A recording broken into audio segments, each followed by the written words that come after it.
পিতরকে যিশুর একজন শিষ্য এবং খুব ভালো শিষ্য, সবসময় যিশুর সঙ্গে সঙ্গে থাকতেন। 12 জনে পিতর এসে প্রভুকে বলছে, প্রভু আমার ভাই যদি আমার বিরুদ্ধে অপরাধ করে, এখন আপনি মেয়ে আছেন তো আপনার ভাই নাও হতে পারে, আপনার যা হতে পারে, আপনার বোন হতে পারে, আপনার কাকিমা হতে পারে, আপনার শাশুড়ি মা হতে পারে, হ্যাঁ কি না, যে কতবার আমার বিরুদ্ধে অন্যায় করলে আমি ক্ষমা। তো অনেক সময় আমরাও বিরক্ত হয়ে যাই, কেউ কেউ বলে এরকম, আমি কত ক্ষমা করবো না।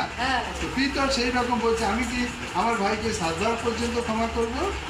যিশু তাহাকে কহিলেন, তোমাকে বলিতেছি না 7 বার পর্যন্ত, কিন্তু 70 গুণ 7 বার পর্যন্ত।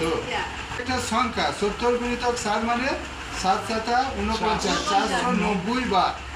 এটা অঙ্ক যদি আমরা করি, কিন্তু প্রভু যিশু এটা বলতে চেয়েছে, যতবার পারবে তুমি, আনলিমিটেড।